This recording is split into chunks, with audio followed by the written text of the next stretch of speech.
আসসালামু আলাইকুম ওয়া রাহমাতুল্লাহি ওয়া বারাকাতুহু। আলহামদুলিল্লাহি রাব্বিল আলামিন ওয়া আকিবাতুল মুত্তাকিন ওয়া সলাতু ওয়াসসালামু আলা নবিয়িনা মুহাম্মদ ওয়া আলা আলিহি ওয়া সাহবিহি ওয়া সাল্লাম। বা'দ। সম্মানিত দিনী ভাই বোনেরা, আদাবুস সিয়াম, সিয়ামের কিছু আদাব রয়েছে, শিষ্টাচার রয়েছে। সিয়াম পালন করার জন্য কিছু নিয়ম নীতি মেনে চলতে হবে, না হলে সিয়াম আমাদের কাজে লাগবে না।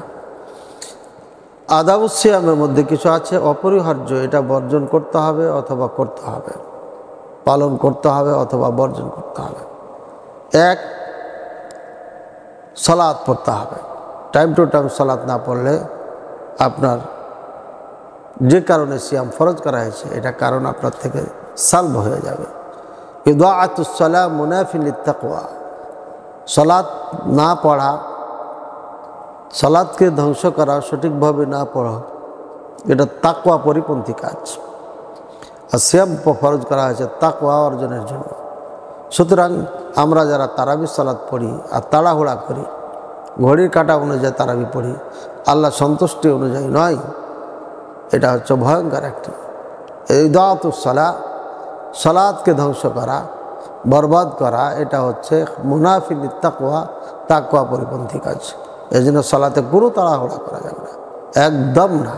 সালাত একদম ধীরে স্থিরে পড়তে হবে, সঠিকভাবে রুকু, সঠিকভাবে সিজদা, দুই সিজদার মাঝখানে সঠিকভাবে বসা, ইত্যাদি ইত্যাদি সব কিছুই একদম নিয়মতান্ত্রিক করতে হবে। আল্লাহ পাক রব্বুল আলামিন বলেন, ফাখালাফা মিন বা'দিহিম খালফুন আদাউস সালাতা ওয়াত্তাবাউশ শাহওয়াত ফাসাউফা ইয়ালকাউনা গায়্যা। তাদের পরে একটা দল আসবে, তারা সালাতকে ধ্বংস করবে, প্রবৃত্তি শাহওয়াতের তারা আনুগত্য করবে, অচিরেই তাদেরকে আমি গায়্যা নামক জাহান্নামে নিক্ষেপ করব। হ্যাঁ, তবে ওই ব্যক্তি ইল্লা মান তাবা, যে ব্যক্তি তওবা করবে, ও আমানা ঈমান আনবে, ও আমিলা সালিহা, এবং নেক কাজ করবে, ফাউলাইকা ইয়াদখুলুনাল জান্নাতা ওয়া লা ইযলামুনা শাইআ। নিশ্চয় তারা, ফাউলাইকা তারাই জান্নাতে প্রবেশ করবে এবং তাদের উপরে বিন্দু পরিমাণ জুলুম করা হবে না। সুতরাং সালাতকে বিনষ্টকারী এ ব্যক্তি ঈমান থাকে না, না হলে আল্লাহ তাআলা বলতেন না ইল্লা মান তাবা ওয়া আমানা। তবে ওই ব্যক্তি যারা তওবা করেছে এবং ঈমান এনেছে, ঈমান আনার কথা আল্লাহ বলতেন না। সুতরাং যারা তাড়াহুড়া করে সালাত পড়ি, এটা গোয়াকে না পড়ার মতো। এই জন্য রুকু, সিজদা, কিরাত, দোয়া, কালাম সব কিছু যথাযথভাবে পালন আদায় করে সালাত পড়তে হবে। এটা না হলে এ সালাত তার মুখে ছুঁড়ে ফেলে দেওয়া হবে। এ সালাত আল্লাহ পাক রব্বুল আলামিনের দরবারে পৌঁছবে না। আল্লাহ তাআলা আমাদের বুঝার তৌফিক দান করুন। ওয়ামিনাস সাইমিনা মান ইয়াতাহাওয়ানু বিসসালাতি জামাআ মা উজুবিহা আলাইহি। আর এমন সিয়াম রোজাদার রয়েছে যারা জেনে শুনে সালাতে অলসতা করে, অথচ তারা জানে জামাতে সালাত পড়া ওয়াজিব, কিন্তু তারা এটা করে না। অথচ আল্লাহ পাক রব্বুল আলামিন বলেন, ওয়াইদা কুনতা ফীহিম ফাকামতা লাহুমুস সালাতা ফালতাকুম তাইফাতুম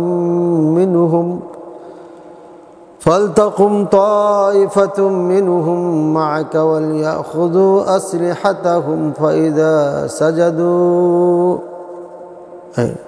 يعني أتموا الصلاة فليكونوا من ورائكم ولتأت طائفة أخرى لم يصلوا فليصلوا معك وليأخذوا حذرهم وأسلحتهم। সূরা নিসা 102 নম্বর আয়াত। আল্লাহ পাক রব্বুল আলামিন ওয়াইদা কুনতা ফীহিম, যখন যুদ্ধের ময়দানে আপনি তাদের সাথে থাকবেন, মুজাহিদদের সাথে, তখন আপনি সালাত কায়েম করবেন। দুই ভাগে তাদেরকে ভাগ করবেন। এক দল আপনার সাথে সালাত আদায় করবে, আর এক দল অস্ত্র নিয়ে থাকবে। এবং বিস্তারিত এটা পড়ার নিয়ম রাসূলুল্লাহ সাল্লাল্লাহু আলাইহি ওয়াসাল্লাম বলেছেন। এর আগে আমাদের এটা লাইভ গেছে।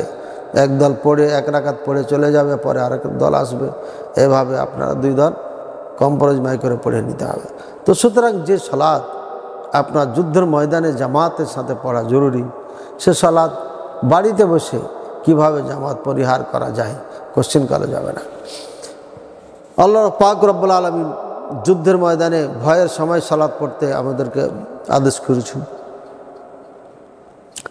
আন আবি হুরায়রা রাদিয়াল্লাহু তাআলা আনহু قال أن رجلا أعمى قال يا رسول الله صلى الله عليه وسلم ليس لي قائد يقودني إلى المسجد فرخص له فلما ولى دعاه وقال هل تسمع النداء بالصلاة قال نعم قال فأجب রাওয়াহু মুসলিম সহিহ মুসলিম হাদিস রাসূলুল্লাহ সাল্লাল্লাহু আলাইহি ওয়াসাল্লাম বলেন যে একজন অন্ধ মানুষ রাসূলুল্লাহ সাল্লাল্লাহু আলাইহি ওয়াসাল্লামকে বললেন হে আল্লাহর রাসূল সাল্লাল্লাহু আলাইহি ওয়াসাল্লাম মসজিদে আসার জন্য আমাকে নেওয়ার কোনো মানুষ নাই সুতরাং আমাকে ছাড় দেন যে আমি বাড়িতে নামাজ পড়ে নেব আল্লাহ রাসূল সাল্লাল্লাহু আলাইহি ওয়াসাল্লাম তাকে ছাড় দিয়ে দিলেন কিন্তু পরে যখন লোকটা ফিরে যেতেছে তখন আবার ডাকলেন তখন বলছে হাল তাসমাউন নিদা বিস-সালাহ সালাতের ডাক আজান কি তুমি শুনতে পাও কালা নাম সে বলল জি হ্যাঁ কালা ফাজিব সুতরাং তুমি জামাতে সালাত পড়ো ভাইয়ের আমার জামাতে সালাত পড়তে হবে এটি রাসূলুল্লাহ সাল্লাল্লাহু আলাইহি ওয়াসাল্লাম এই অন্ধ মানুষটিকে আদেশ করেছেন অন্ধ মানুষটি যদি জামাত থেকে মুক্তি না পায়